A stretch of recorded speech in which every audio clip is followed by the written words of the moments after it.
Bom dia a todos, meu nome é Ludmila Pizarro, sou editora de Último Segundo e de Economia do portal IG. E estamos começando mais uma das lives que recebem pré-candidatas e pré-candidatos à Prefeitura de São Paulo. Nossa convidada desta segunda-feira é a deputada federal pelo PSOL, Sâmia Bonfim. Para entrevistá-la, estamos aqui com os jornalistas Ricardo Galupo, que é colunista do portal IG e fundador do Brasil Econômico, e Kaique Alencar, que é repórter de Último Segundo. A gente volta em 30 segundos.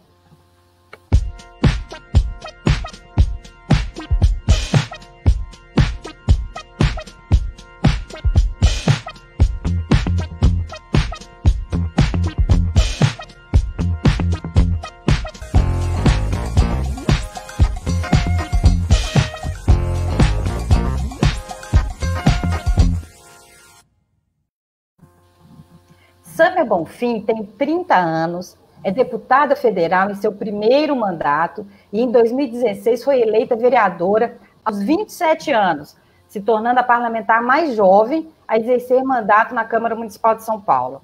A sua atuação política está ligada aos movimentos populares, estudantil e feminista. Bom dia, deputada. Gostaria, em primeiro lugar, de agradecer a sua presença aqui hoje com a gente. Bom dia, eu que agradeço a oportunidade do debate. Deputada, o Brasil está enfrentando uma crise na saúde que é enorme, com impactos que a gente ainda nem conhece, né?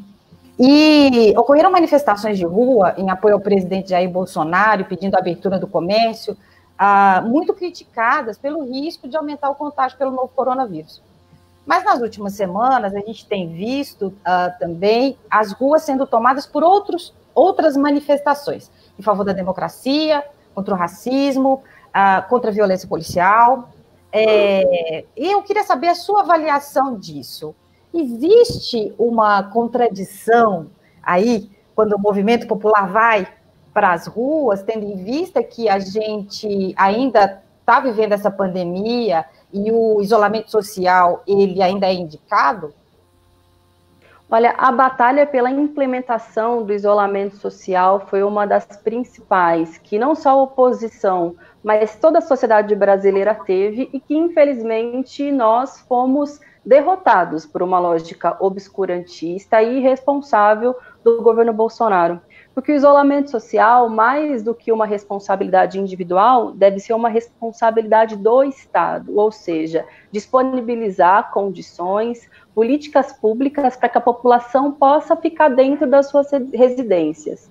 Isso nunca foi feito. A gente sabe o parto que ainda é garantir, por exemplo, que o auxílio emergencial chegue às famílias mais vulneráveis. Tendo isso em vista, o Brasil acabou entrando numa situação completamente caótica do ponto de vista da saúde pública, né? O epicentro da pandemia a nível mundial. E o presidente Bolsonaro aproveitou esse contexto de medo, de desesperança e de que parcela da população estava em isolamento social para tentar avançar com o seu projeto autoritário. E foram cenas terríveis que a gente viu ocupando as ruas do Brasil nos últimos tempos, desde organizações com símbolos e referências nazistas, a gente viu jornalistas e enfermeiros sendo agredidos em frente ao Palácio do Planalto, a gente viu manifestações aqui na Avenida Paulista pedindo a volta da ditadura militar, o fechamento do Congresso. Ou seja, a população brasileira chegou numa situação limite. Eu estive em duas dessas manifestações de rua, e eu conversei com alguns daqueles jovens, e o que eles me disseram foi o seguinte: deputada, eu nunca pude ficar em isolamento social, então me diga, por que eu não posso estar aqui na rua, participando da manifestação, dizendo que eu preciso defender a democracia no meu país, e eu posso estar num ônibus lotado para me deslocar até o meu local de trabalho sem material de proteção. Então, essa contradição aparente, ela foi necessária, em primeiro lugar, para colocar um freio nessa ascensão autoritária no Brasil, e eu acredito que nós conseguimos, claro, que não definitivo, porque afinal de contas esse é o projeto do Bolsonaro, e ele vai querer levar até as últimas consequências, por isso é necessário a nossa vigilância, a articulação da oposição, dos setores democráticos na sociedade, a atuação exemplar das instituições, mas nós conseguimos colocar um freio para a ideia de que as ruas são território exclusivo dos fascistas. Desde então, por exemplo, aconteceram aquelas operações nas residências daquela quadrilha criminosa da Gabinete do Ódio, né, das operações de fake news. Desde então, o presidente Bolsonaro precisou recuar no ponto de vista no discurso dessa tentativa parece que teve um probleminha técnico. Não. Com a candidata? Não. Tá perfeitamente. Perdão, então aconteceu no meu computador. Eu peço perdão para vocês. Tá bom, imagina. Eu vou só concluir para a gente poder também passar para as demais perguntas, mas desde então houve um recuo por parte do governo federal. Por isso, foi uma ação necessária por parte dos movimentos sociais, mas, claro, a gente está num contexto muito dramático da pandemia. Eu acho que de agora em diante, tendo em vista que nós cumprimos com essa primeira etapa, é necessário fazer de tudo para manter o isolamento social, seguir denunciando, inclusive, o início de relaxamento social no momento mais crítico da pandemia, né, essa reabertura do comércio, shoppings, enfim, e a ainda não manutenção e garantia dos direitos de que a população, principalmente a mais vulnerável, consiga se proteger da pandemia. Ótimo, deputado, obrigada. Eu queria passar a palavra agora para o Ricardo Galuppo. Bom, a gente finalmente chega o PSOL está disputando a sua quarta eleição para prefeito em São Paulo. Ele nasceu no início do governo Lula, e a tentativa dele era ele criticando os parlamentares do PT, né, e o PT que estariam se desviando dos objetivos históricos do partido, né, da esquerda brasileira. Como é que a senhora vê hoje o papel do PT? Acha que o PT ainda pode ser o líder da esquerda brasileira? Eu acho que o PT tende a desempenhar um papel hegemônico na esquerda brasileira, ou seja, pelo seu tamanho, pela sua estatura e pela sua história, muitas vezes comum ver que as lideranças históricas do PT tomem a frente no ponto de vista da visibilidade, né, do que é a esquerda brasileira. No entanto, eu vejo que esse cenário está mudando, seja porque não estão mais na presidência da República, ou seja, não estão no comando das políticas brasileiras, estão agora na oposição, e mesmo que na oposição exista uma ampla unidade de ação para conter os avanços autoritários no Brasil, do bolsonarismo, ou mesmo da agenda ultraliberal, é possível e é perceptível ver diferenças de atuação entre os partidos políticos. Eu acho que isso é uma grande possibilidade para o pessoal se apresentar e para o pessoal crescer. E é isso que a gente vê acontecendo nos últimos processos eleitorais. Veja, na última eleição, o pessoal dobrou a sua bancada, e dobrou através da eleição de mulheres e de mulheres jovens, que expressam um dos maiores fenômenos que existem na política e principalmente na esquerda, que é o protagonismo feminino e o protagonismo feminista. E isso mostra que é possível que a esquerda crie novas lideranças, que apontem para o futuro, que construam um programa que seja coerente com as bandeiras históricas da esquerda, mas que também consiga dialogar, se conectar com os movimentos democráticos que despontam todos os dias. Eu posso listar alguns, como o antifascismo e o antirracismo. Veja, a gente passou por um processo recentemente de reforma da Previdência Nacional, mas também a nível estadual. E aí essa contradição do PT, ela seguiu existindo, ou seja, na Câmara de Deputados, votou contra a reforma da Previdência, assim como toda a oposição. Mas nos estados em que dirigia, aplicou inclusive reformas da Previdência ainda mais complicadas para os trabalhadores do que a própria reforma da Previdência Nacional. Por isso, a necessidade do PSOL crescer, se desenvolver e se apresentar como alternativa de esquerda para a população brasileira. Nesses locais, as pessoas questionam também as políticas dos governos dirigidos, né, pelo PT, mas, para além disso, o pessoal tem capacidade de apresentar um programa e uma cara própria.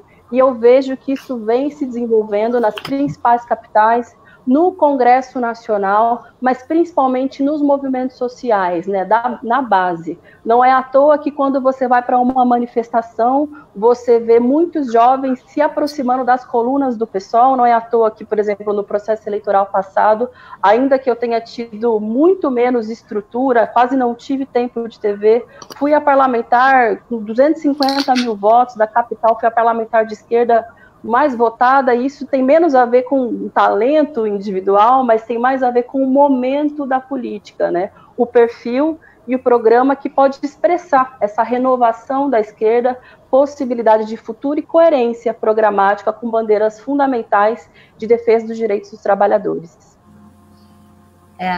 Obrigada pela resposta, deputado. Vou passar a palavra agora para o repórter Kaique Alencar. Bom dia, deputada. Eu queria insistir num assunto aqui que a gente tratou na primeira pergunta da Ludmila, que você já falou brevemente, né? Falando sobre a Covid-19. Houve bastante esse conflito, né, entre governadores, prefeitos com o presidente Jair Bolsonaro. Eu queria saber qual a sua avaliação, puxando para a realidade da cidade de São Paulo, né, você sendo uma pré-candidata, qual a avaliação que você faz da gestão do prefeito Bruno Covas e caso a senhora seja eleita, o que faria de diferente nessa gestão da pandemia na cidade de São Paulo? Eu acredito que o Bruno Covas, assim como a maioria dos prefeitos das grandes capitais brasileiras, tiveram uma postura de compreensão da problemática da Covid-19 e, nesse sentido, uma diferença muito grande com relação ao Bolsonaro, ou seja, não negaram a pandemia, priorizaram seguir recomendações médicas, técnicas e científicas. No entanto, Kaique, acho que isso foi até a segunda página. O que eu quero dizer com isso? Porque a Prefeitura de São Paulo, o prefeito de São Paulo, além de ser um gestor, ele também tem que se apresentar como um líder político. E a nossa cidade, veja, ela recebeu 350 milhões de crédito suplementar para poder lidar com o enfrentamento à pandemia. Além disso, teve suspensas as suas dívidas com a federação a partir de uma decisão do Supremo, mas também de uma votação que nós fizemos no Congresso Nacional. Ou seja, tinha toda a capacidade para fazer diferente do que fez o senhor Jair Bolsonaro. Então, essa crença na ciência e essa preferência pelo isolamento social não se concretizou, porque a prefeitura poderia ter feito políticas públicas e tomado medidas para que garantisse que a população ficasse de fato em isolamento social. Vou citar uma delas, que não é exclusividade minha esse debate, é um debate amplo na sociedade, mas mostra o quanto ele é importante. A adoção, por exemplo, de uma renda básica paulistana, para que tivesse um complemento ao auxílio emergencial nacional e para que tivesse um atendimento, por exemplo, para as mães, chefes de famílias monoparentais, ou seja, aquelas mulheres que cuidam dos seus filhos sozinhos, que inclusive são as mais atingidas pela pandemia da Covid-19 aqui da cidade de São Paulo, pelos lugares onde elas moram e pela condição de vida que elas têm.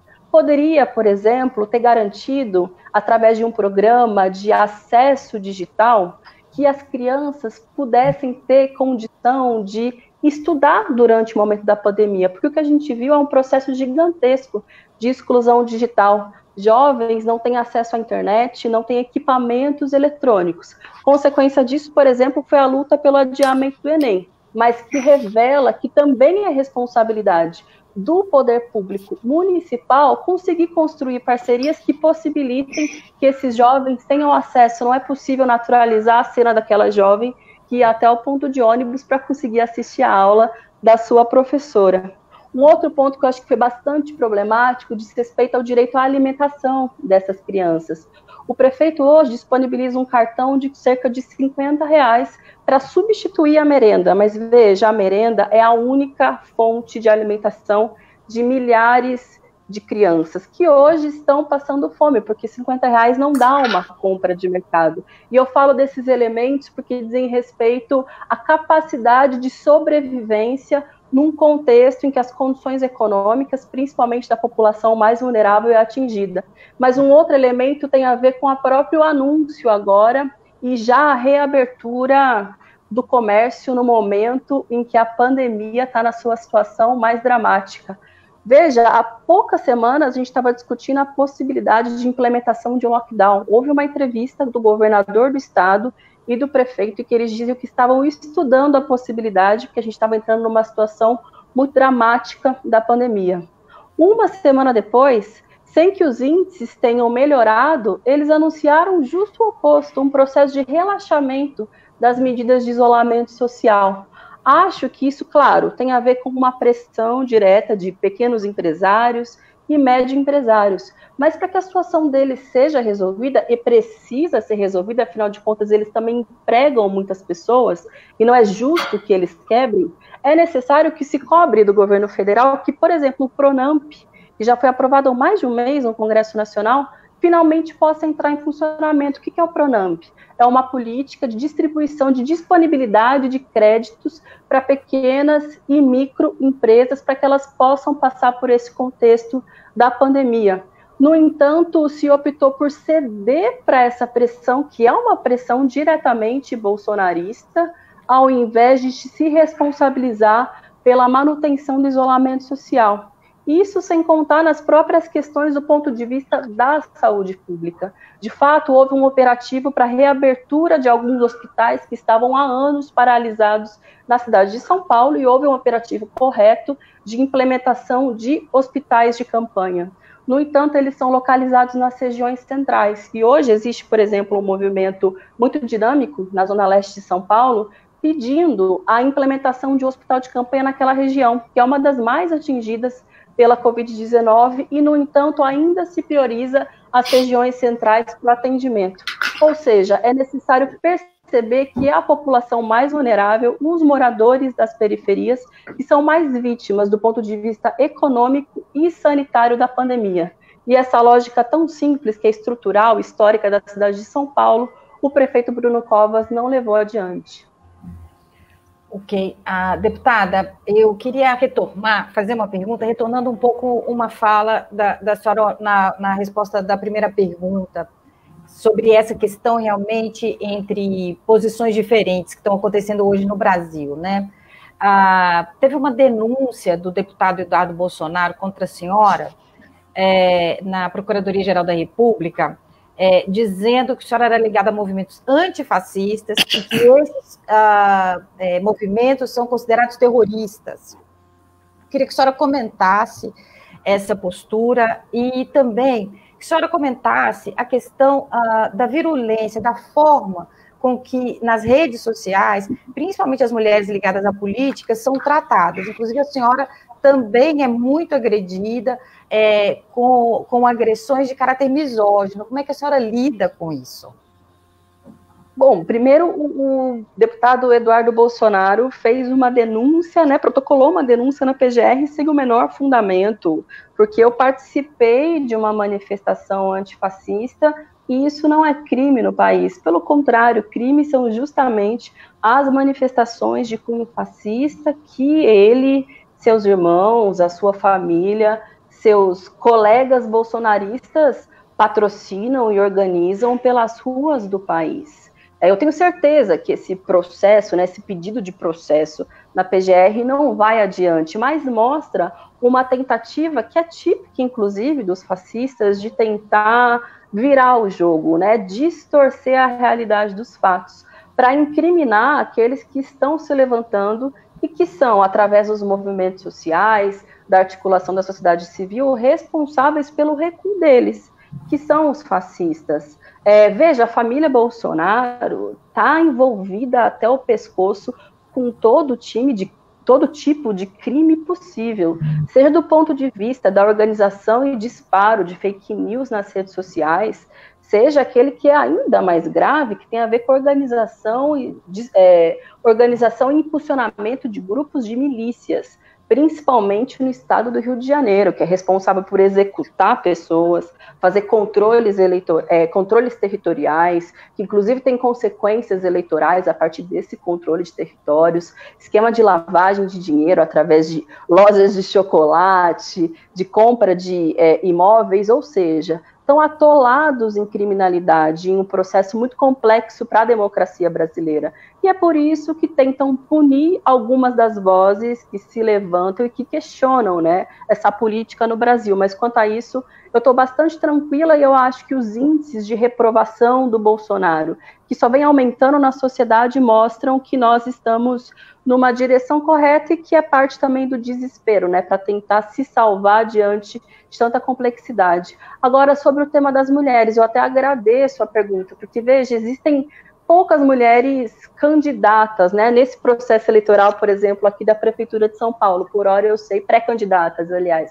Por enquanto eu sei também da deputada Joyce Hasselmann, que também, por coincidência, é parte desses ataques misóginos nas redes sociais. Acho que primeiro tem a ver com um elemento cultural, né, ou seja, existem menos mulheres na política e aqueles que são os responsáveis pelo comando da política brasileira a organizam de uma forma que dificulta ainda mais a participação política das mulheres. Haja vista, por exemplo, as candidaturas laranjas, que existem na maioria dos partidos políticos, ainda que a gente tenha tido a conquista de cotas, e ela foi responsável pela ampliação do número de mulheres nas casas legislativas, ainda tentam burlar essa política de cotas.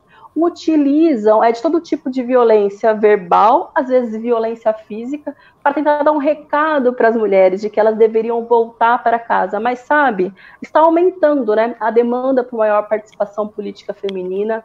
Eu ouço pessoas que querem candidatas que são mulheres para poderem votar, escolher no processo eleitoral, e eu acho que acaba tendo um efeito que eles não esperavam. Toda essa misoginia e esse ódio através das redes sociais, que é a maior unidade entre as mulheres, maiores demonstrações de solidariedade e de fortalecimento mútuo. Por isso que eu costumo dizer que a misoginia virtual é um tiro no pé, porque isso acaba dando mais visibilidade para as mulheres que confrontam o fascismo e estimula, ao invés de desestimular, as mulheres a ocuparem a política também.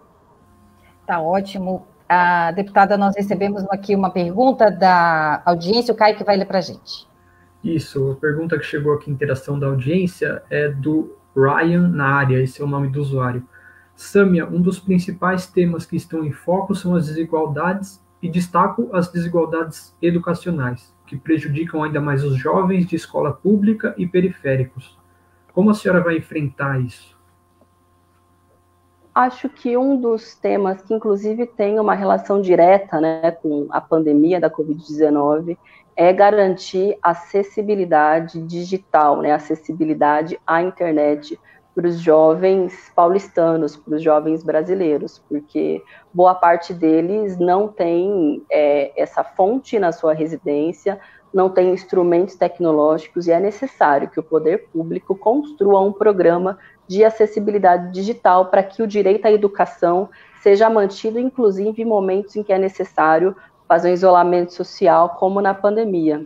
Também é necessário pensar as condições de ensino das professoras e dos professores, que nós sabemos, recebem os péssimos salários. Aqui no estado de São Paulo, por exemplo, os professores recebem abaixo do piso salarial nacional, com jornadas muito extenuantes, muitas vezes são professores da rede municipal e da rede estadual, para conseguir complementar a renda, e não tem um estímulo, né, como capacitação, possibilidade de formação. Na pandemia, por exemplo, foram penalizados, veja, tiveram cortes no seu auxílio refeição, por exemplo, sendo que mesmo na pandemia os professores trabalhando seguem se alimentando, evidentemente. Então, não é mais possível que a gente siga com essa lógica da desvalorização da saúde. E tem um outro elemento que tem a ver com uma luta nacional, mas que reflete diretamente no município, que é a necessidade de renovação do Fundeb, que pode estar em risco, até pela irresponsabilidade do MEC com a educação básica e também com o ensino superior brasileiro.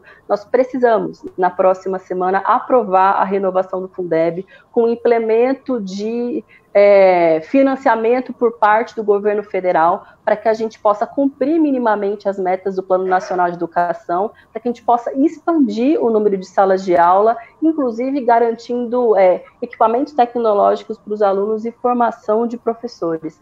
Acho que essas são algumas das nossas metas para o próximo período. Ricardo Galuppa, eu passo a palavra para você. Ok. Um assunto que foi tocado de passagem na resposta à pergunta do Kaique sobre a pandemia é o transporte público. né, de São Paulo, que ele é sempre criticado, sempre criticado. E a senhora pretende aumentar ou reduzir a atual tarifa, que é de R$ 4,40?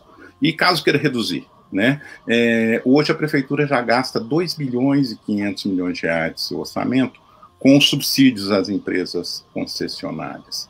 A senhora pretende aumentar esse valor? Qual é a sua política para essa área a sua proposta para essa área de transporte?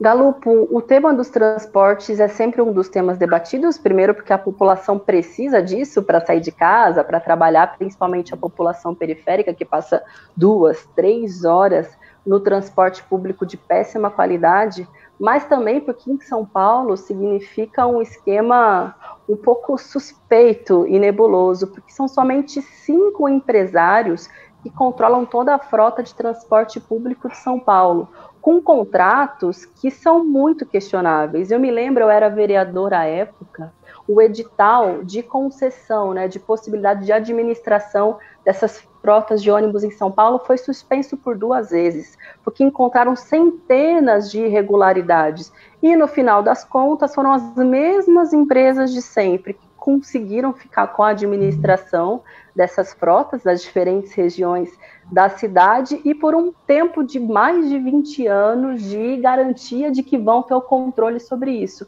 Você bem colocou, existe um subsídio municipal significativo para essas empresas de transporte cobrirem, inclusive, o valor da passagem.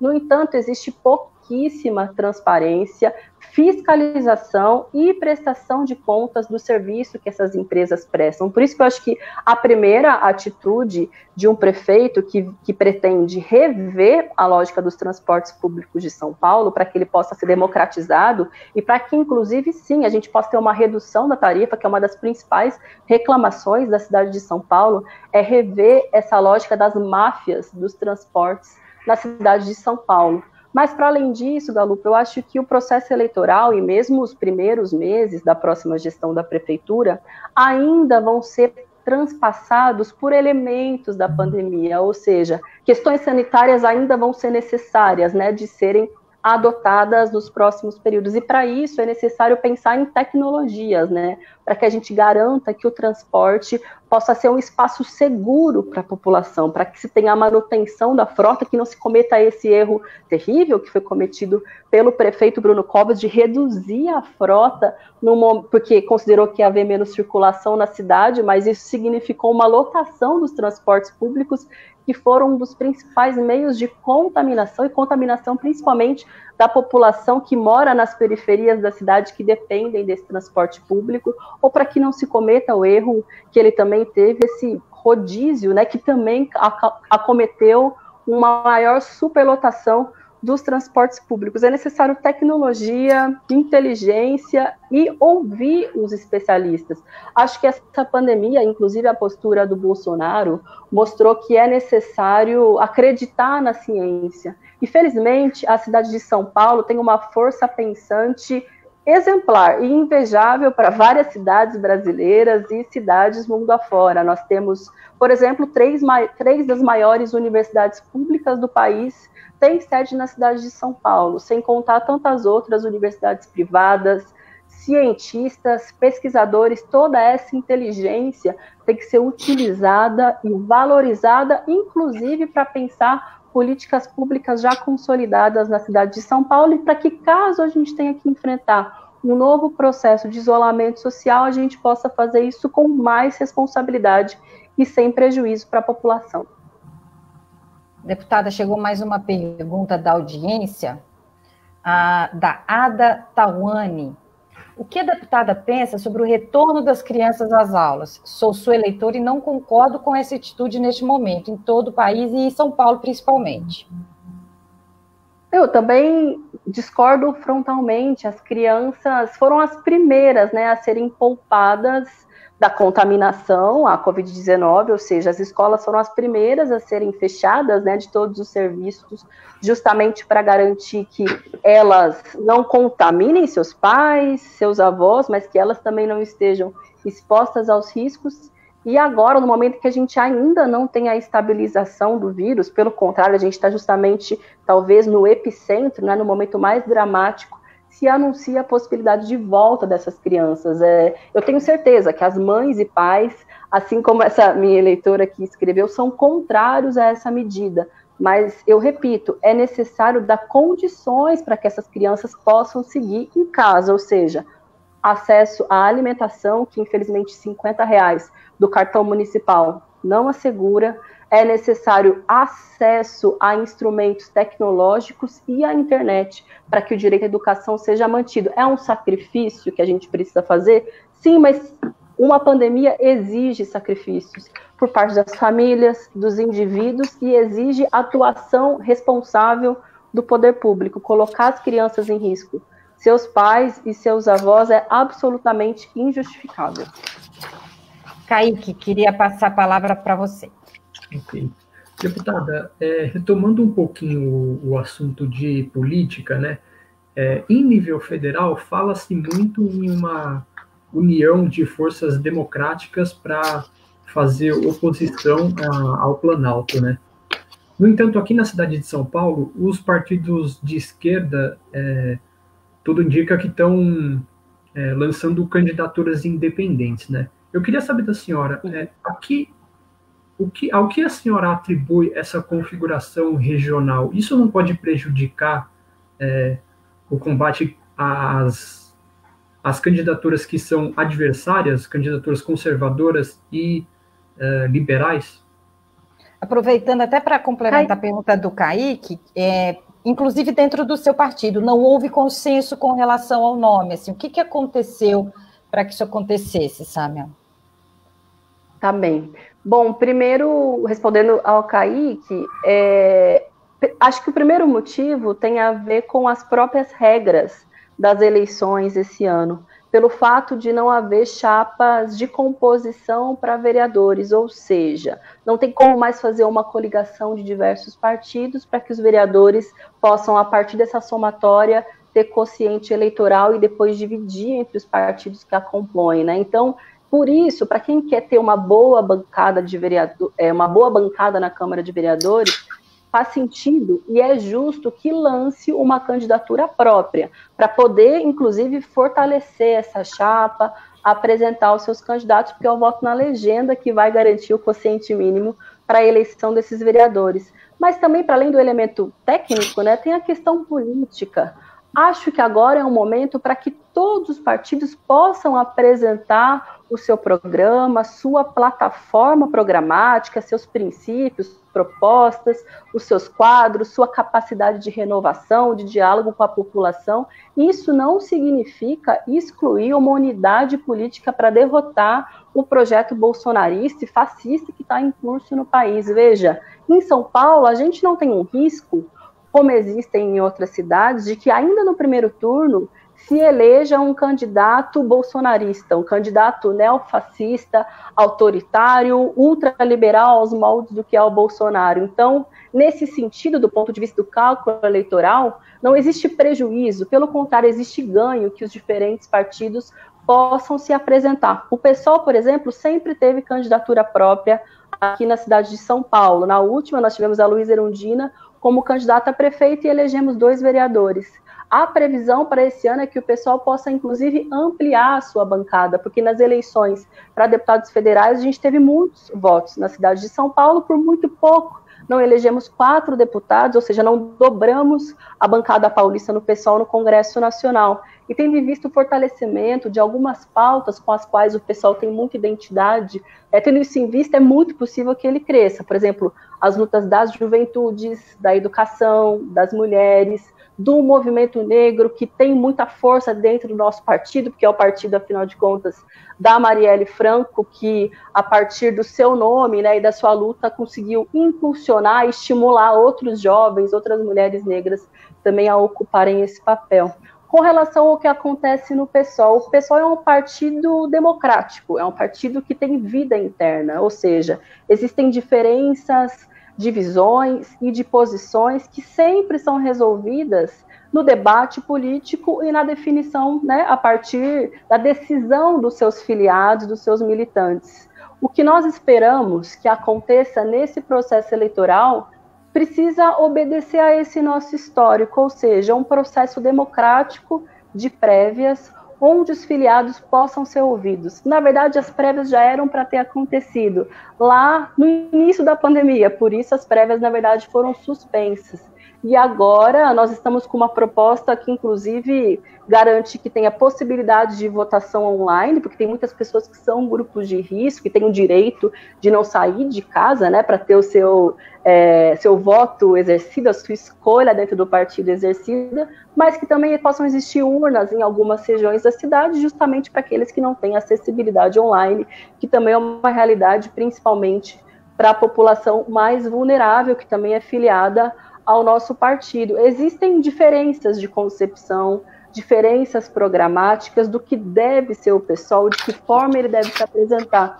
Eu defendo um PSOL renovado, um PSOL protagonizado pelas mulheres, pela juventude, que aposte no futuro, né, que tenha independência, que tenha oportunidade para apresentar seus próprios projetos e valorizar a sua militância. Acho que não é à toa que o PSOL nunca esteve compondo a base e nem o governo de nenhuma das experiências de esquerda que nós tivemos no país.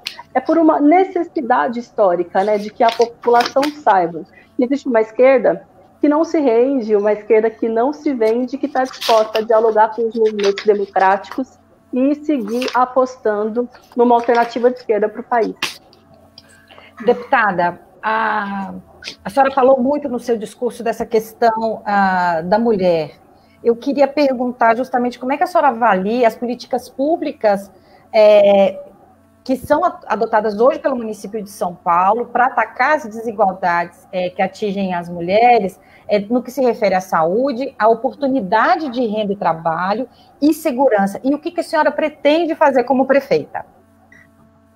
Sim, aconteceu um processo terrível durante a gestão do Bruno Covas para as mulheres brasileiras, que foi o desmonte da rede de enfrentamento à violência contra as mulheres, que foi uma conquista e uma construção de muitos anos, inclusive em diálogo com o próprio movimento feminista. Muitas casas de passagem, centros de referência foram fechados e perderam trabalhadoras da área da assistência social, psicólogos, advogados. A nossa sorte é que São Paulo pôde finalmente, depois de anos de batalha, contar com a abertura da Casa da Mulher Brasileira. Mas isso só foi possível porque existe uma verba nacional e parceria com algumas empresas privadas.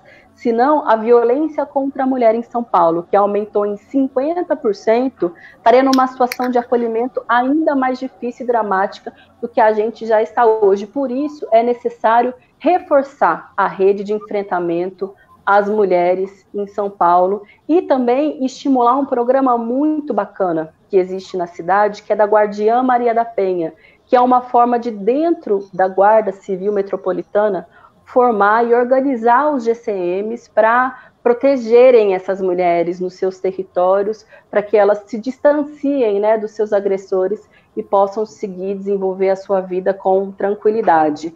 Do ponto de vista da geração de empregos, as mulheres, vejam, elas, depois que elas saem da licença maternidade, 50% dessas mulheres não conseguem retornar ao seu local de trabalho, porque, afinal de contas, alguém precisa cuidar dos seus filhos, e nem sempre elas conseguem contar com uma rede de apoio, ou mesmo com a figura paterna responsável por dividir esses cuidados. Por isso, a política de creche é uma das mais importantes para garantir oportunidade no mercado de trabalho para as mulheres, e hoje são cerca de 70 mil crianças na fila das vagas das creches.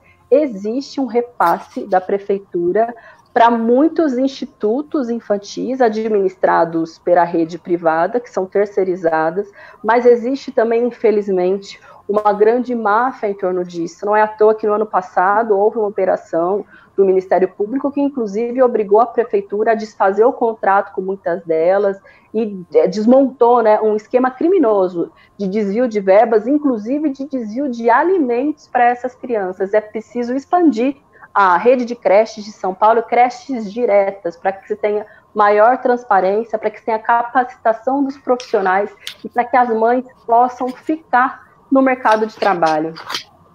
Tá ótimo, queria passar a palavra para o Ricardo Galopo agora. Fala um pouco de ação política, né? Assim, prática, no sentido mais prático. senhora acha possível governar uma cidade como São Paulo, caso venha a ser eleita, sem manter um bom relacionamento com os governos federal e estadual? Né? Como é que a senhora, caso seja eleita, pretende se relacionar com o Palácio do Planalto e com o Palácio dos Bandeirantes? Sim, acho que é necessário, por um papel político, institucional, estabelecer um diálogo, tanto com o governo estadual, mas também com o governo federal. Afinal de contas, existem uma série de parcerias, programas, mesmo de ponto de vista do orçamento, não existe uma desconexão entre os poderes. Agora, isso não significa que as diferenças políticas ou as diferentes vertentes de atuação política devam ser ignoradas. Nesse contexto de pandemia, a gente viu algumas diferenças, inclusive, sendo afloradas, e eu não acho que elas sejam negativas para o processo político. Pelo contrário, elas são importantes porque isso dá alguma perspectiva para a população de que nem todos são irresponsáveis, ignorantes, que estão dispostos a colocar a vida da população em risco. Você me pergunta, eu tenho disponibilidade de conversar com o presidente Bolsonaro, caso eu seja prefeita? Primeiro, eu vou ser bem sincera contigo, eu espero que até lá o senhor Bolsonaro já não seja mais presidente da República, né? É necessário que o impeachment vá adiante, que o processo de derrota do Bolsonaro de fato se concretize, porque ele é um problema sanitário para o Brasil, ele é um problema democrático, um problema sanitário e um problema de sobrevivência para a população brasileira. Mas caso ele permaneça como presidente da República, ele é que vai precisar aprender a debater com os demais poderes, a se comportar como presidente da República. Da nossa parte, tem toda a disposição a cumprir o papel político e institucional, que é o que a gente já faz hoje como deputada, fiz como vereadora, enfim, sabendo da responsabilidade que o cargo também nos traz. Temos uma nova pergunta da audiência, o Kaique vai nos apresentar. Isso, aparece aí na tela. Pergunta do Breno Aragão. Sâmia, você foi a candidata mais bem votada da esquerda no estado de São Paulo como deputada federal. Qual sua expectativa para uma eleição para São Paulo? Eu sei que não há uma transposição imediata de um desempenho eleitoral de um processo para o processo seguinte, né? A gente não está vivendo no mesmo contexto político. Acho que, inclusive, existe uma desidratação do bolsonarismo do ponto de vista das eleições de 2018. Mas eu tenho uma expectativa, como eu já mencionei, de crescimento do PSOL, a partir do ponto de vista de que pode acertar na política, se apresentar como alternativa e se conectar com os movimentos democráticos, com as expressões mais dinâmicas, como o movimento antifascismo, antirracismo, com uma outra lógica de segurança pública, um movimento de mulheres. Então, acredito sim que o pessoal pode crescer, tem a ver com o nosso desempenho eleitoral nos últimos processos, mas tem a ver também com o momento político, que apesar de esperar pessoas que tenham experiência, né, capacidade demonstrada, comprovada de gestão, também espera a capacidade de renovação política e de conexão com os novos tempos que se apresentam. Deputada, dentro dessa pergunta aí da audiência, eu queria complementar e perguntar, inclusive, a senhora tem ambições aí que ultrapassam a Prefeitura de São Paulo e a senhora pretende terminar a sua gestão como prefeita caso eleita? Não, não tenho ambições. Eu encaro as eleições como uma tarefa política. Eu me filiei ao PSOL há 10 anos, como uma militante do movimento estudantil. Nunca me filiei com a pretensão de ser candidata. Fui convidada em 2016 para ser candidata pelo meu coletivo, foi uma decisão nossa, mas foi completamente despretensioso. Assim, a gente quase não gastou nada e eu fui eleita com 12 mil votos, cerca de 12 mil votos. 2 anos depois, me lancei como candidata a deputada federal, mais no sentido de contribuir com a ampliação de votos da nossa bancada, para que a gente pudesse ter maior representação no Congresso Nacional e superar a cláusula de barreira. E foi uma grande surpresa, eu tive 250 mil votos, foi a votação recorde que o PSOL já teve na cidade de São Paulo. Do ponto de vista nacional, só tive menos votos que o Marcelo Freixo, né, dentro da nossa legenda, que já é um parlamentar consolidado de décadas. Porque eu acho que tem a ver menos com talentos individuais, mas tem a ver com o momento da política, né? Acho que existe muita gente procurando pessoas novas, procurando mulheres, pessoas que estejam conectadas com esses movimentos democráticos que surgem na rua, e é por isso que existe esse movimento dentro do PSOL, pela minha pré-candidatura a prefeita, e também pensando um pouco nas possibilidades que os outros partidos estão oferecendo, né? Muitas pessoas, muitas vezes, ligadas às burocracias partidárias e menos aos movimentos e aos filiados, né? A militância, a base dos partidos e da sociedade.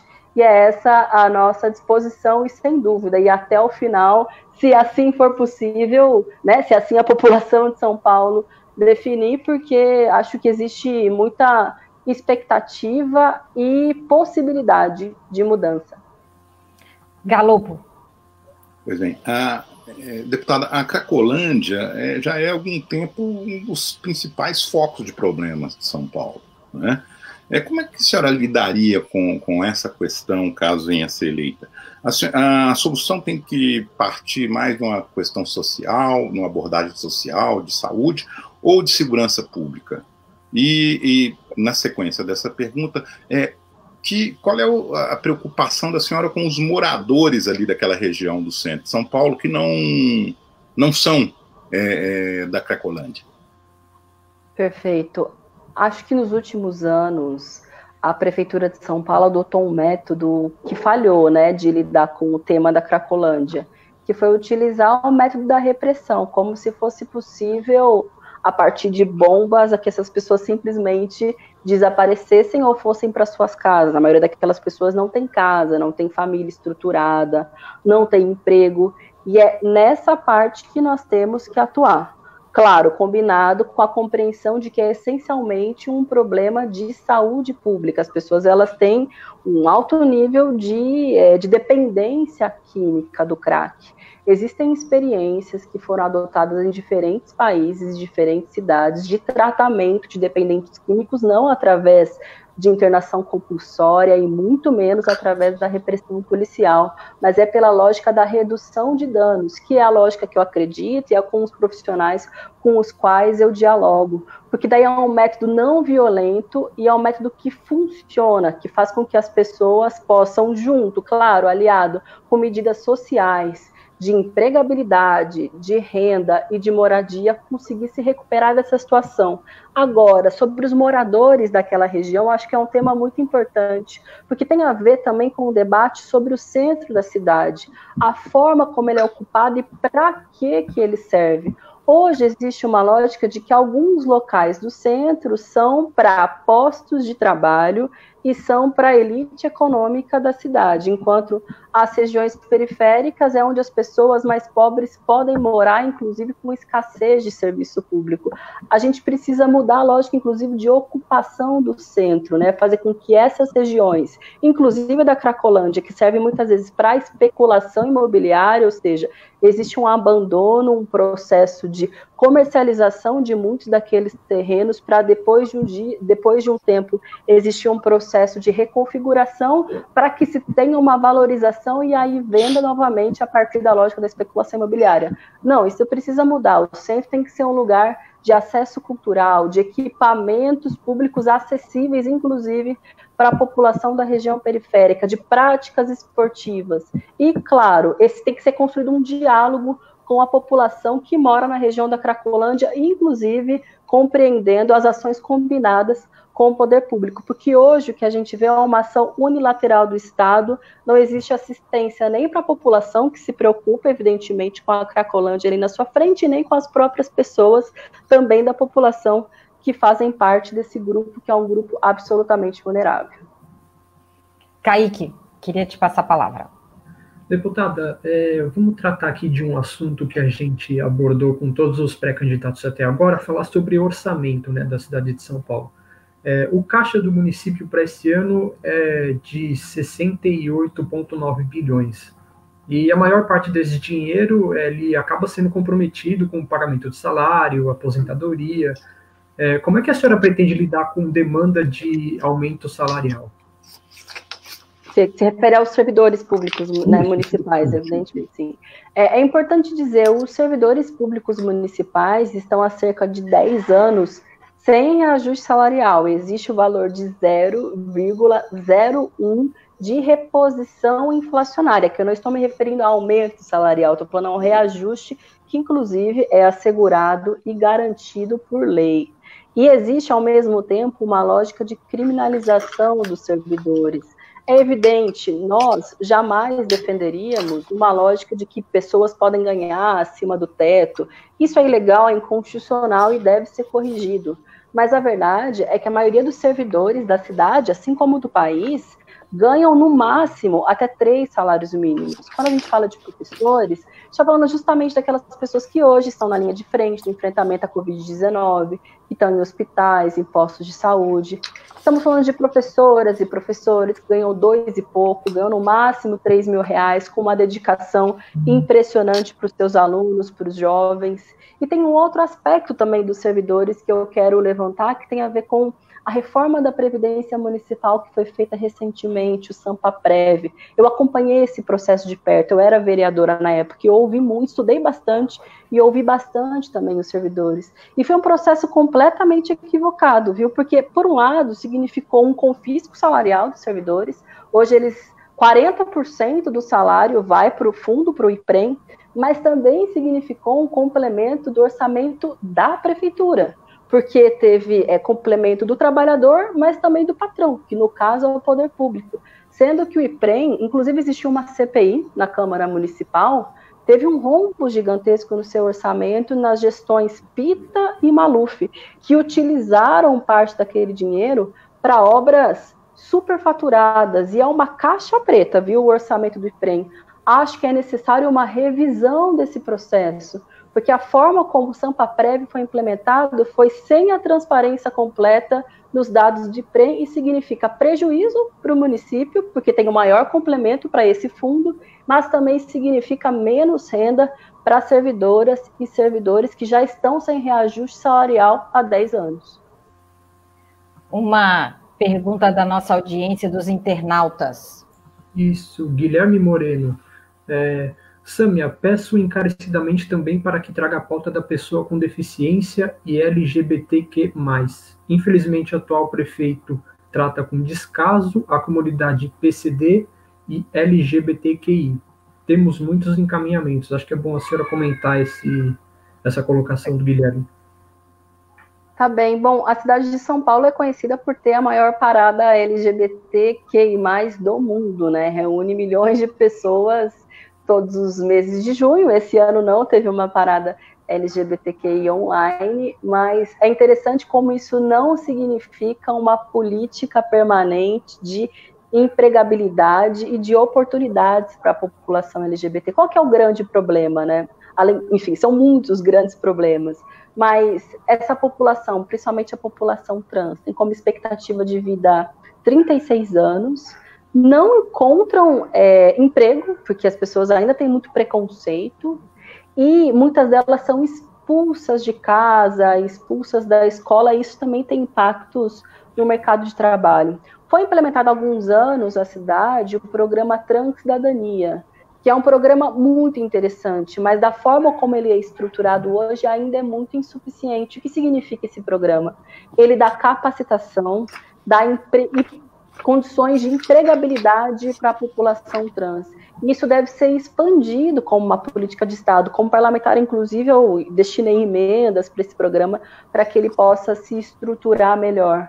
Mas, para além disso, compreender que existem alguns pontos da cidade de São Paulo que existe uma cultura LGBT muito forte. E mais do que transformá-los em guetos, eles precisam ser valorizados, ou seja, visitados cotidianamente pela população LGBT, mas também pela população simpatizante, para que os turistas conheçam, para que se crie uma normalização, porque afinal de contas é absolutamente normal, natural ter diferentes identidades de gênero e orientações sexuais. Precisa ter um respaldo a partir da Secretaria de Cultura, inclusive, tem muitos desses que são artistas, que constroem movimentos muitas vezes autônomos, sem nenhum apoio por parte do poder público, e é também uma forma de renda e de sobrevivência. Com relação à população com deficiência, é um problema também muito grave, porque ele perpassa por diversas áreas. seja dentro das escolas, que são pouquíssimas, que tem o papel do orientador, né, da pessoa que auxilia e acompanha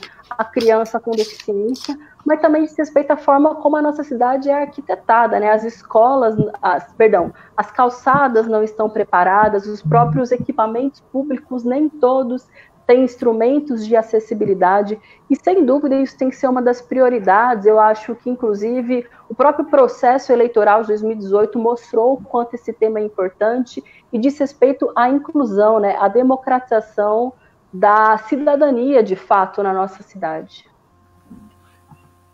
Deputada, a gente está terminando a nossa live, foi muito rápido, inclusive, né? Nossa, queria oferecer aí para a senhora esses últimos minutos, para a senhora colocar aí alguma coisa com relação à sua administração e à sua candidatura. Tá bem, eu quero, agradecer novamente a oportunidade do debate. Como eu disse, eu sou uma das pré-candidatas do PSOL à prefeitura da cidade. A gente quer que exista um processo de prévias dentro do partido, de consulta aos filiados, mas quer construir uma campanha-movimento, né, que esteja em conjunto com lideranças da cultura, dos movimentos sociais, dos cientistas, para pensar a adaptação da cidade num processo pós-pandemia, para pensar na população mais vulnerável, ou seja, os moradores das periferias, que merecem ter direito à vida, merecem ter direito à cultura, ao direito à cidade e, claro, à valorização da mulher, que são sempre as mais atingidas, principalmente em momentos de crise, onde faltam creches, faltam vagas de emprego no mercado de trabalho. Por último, eu queria aproveitar a oportunidade para mencionar um tema que me preocupa muito, mas que também tem a ver com necessidade de medidas enérgicas por parte do poder público, que tem a ver com a violência policial, que está sendo cada vez mais uma realidade no mundo, mas também na cidade de São Paulo. Na última semana, um jovem de 15 anos foi assassinado por um policial militar. Isso não é um fato isolado, nós vimos na televisão vídeos de policiais agredindo cidadãos na Zona Norte, na Zona Sul. Isso precisa parar. E é parte, claro, a Polícia Militar é responsabilidade do governo estadual, mas o prefeito também é uma liderança política. Então ele tem a responsabilidade de ser o primeiro a se solidarizar com essas famílias e fazer com que a Guarda Civil Metropolitana não reproduza lógicas repressoras que são herança dessas instituições militarizadas. E esse também é um tema que eu pretendo levar adiante, porque não é possível que os governantes não escutem as ruas do mundo que hoje constroem uma luta antirracista. Eu sou uma pessoa branca, mas assim como todos nós que estamos participando aqui dessa live, né, dessa entrevista, mas é necessário ouvir, porque a maioria da população brasileira são os moradores das periferias e é quem mais está morrendo por conta do Covid-19. Ok, deputada Sâmia Bonfim, queria agradecer mais uma vez pela sua presença, pela super interessante entrevista, agradecer a presença dos jornalistas Ricardo Galupo, Kaique Alencar, e agradecer você que nos acompanhou até o momento. Um bom dia para todos. Obrigada. Tchau, tchau. Tchau.